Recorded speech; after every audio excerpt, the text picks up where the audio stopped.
Unit group వారి ixora 2.5, 3 and 3.5 BHK ultra luxurious apartments JNTU Hyderabad.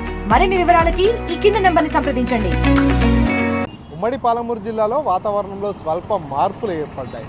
వాతావరణ శాఖ 2-3 రోజుల పాటు తేలికపాటి వర్షాలు ఉమ్మడి పాలమూరు జిల్లాలో కురిసే అవకాశం ఉంటుంది అంటూ కూడా ఇప్పటికే సూచనలు చేసినటువంటి పరిస్థితి. అందులో భాగంగానే నిన్న రాత్రి వర్షం కురిసినప్పటికీ కూడా పట్టపగలు యథావిధిగానే వానుడి తీవ్రత అయితే కొనసాగుతున్నటువంటి పరిస్థితి. నిన్నంతా కూడా 40 డిగ్రీల పైచిలకు ఉష్ణోగ్రతలు నమోదైనటువంటి పరిస్థితి. కానీ సాయంకాలం ఒక్కసారిగా అక్కడక్కడ చిరుజల్లులు, మరికొన్ని ప్రాంతాల్లో మోస్తారు వర్షాలు కురిసినటువంటి నేపథ్యంలో వాతావరణంలో కొంత మార్పు ఏర్పడింది. రేపటి నుంచి వాతావరణం కొంత చల్లబడుతుందంటూ కూడా అంతా ఎక్స్పెక్ట్ చేశారు. కానీ యాజ్ ఇట్ ఈజ్గా నిన్న మొన్న ఏ రకమైనటువంటి ఎండ తీవ్రత ఉందో ఈరోజు కూడా అదే రకమైనటువంటి ఎండ తీవ్రత కనిపిస్తుంది. దాదాపుగా 38 నుంచి 40 డిగ్రీల ఉష్ణోగ్రతలు నమోదవుతున్నటువంటి సిచ్యువేషన్ కనిపిస్తుంది.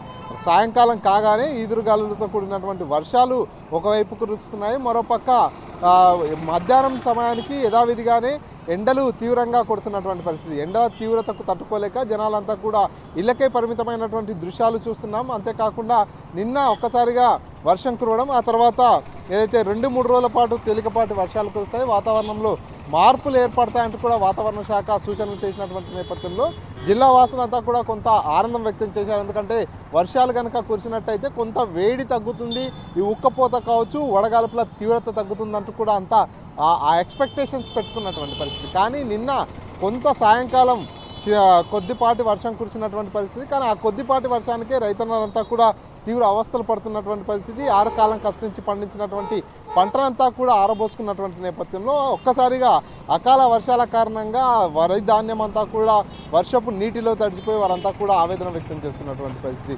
పూర్తిగా కొనుగోలు కేంద్రాలు కావచ్చు, అదేవిధంగా రైతుల దగ్గర నుంచి పంట కొనుగోలులో కొంత జాప్యం జరుగుతున్నటువంటి కారణంగానే పూర్తిగా వరిధాన్యం అంతా కూడా తడిచిపోయినట్టుగా రైతన్నలు ఆవేదన వ్యక్తం చేస్తున్నటువంటి పరిస్థితి. ఒక పక్క అకాల వర్షాలు కురుస్తున్నటువంటి నేపథ్యంలో రైతన్నలు ఇప్పటికే నష్టాల పాల్గొన్నాము, 500 బోనస్ ఇస్తామంటే సన్న వడ్లనే పండించడం జరిగింది. ఇప్పుడు వర్షాలకు అది కూడా నష్టపోతున్నామంటూ కూడా వారంతా వాపోతున్నటువంటి పరిస్థితి ఉంది. కొంత దిగుబడి కూడా తగ్గిందంటూ కూడా కొంతమంది రైతులు చెప్పుకొస్తున్నటువంటి నేపథ్యంలో ఇప్పుడు అకాల వర్షాల కారణంగా ఇప్పటికే వారాల తరబడి, రోజుల తరబడి ఏదైతే కొనుగోలు కేంద్రాలు కావచ్చు, అదేవిధంగా మార్కెట్ యార్డుల్లోనే పడిగాపులు కాస్తున్నటువంటి నేపథ్యంలో ఇప్పుడు కురుస్తున్నటువంటి అకాల వర్షాల కారణంగా మరింత నష్టపోయే అవకాశం ఉంది. కాబట్టి కొనుగోళ్లను త్వరితగతిన సేకరించాలి, కొనుగోలు తొందరగా చేయాలంటూ కూడా రైతన్నలంతా కూడా కోరుతున్నటువంటి పరిస్థితి. ఒక పక్క సాయంకాలం ఈదురుగాలులు, వర్షాలు కురుస్తున్నా మధ్యాహ్నం పూట ఈ రకమైనటువంటి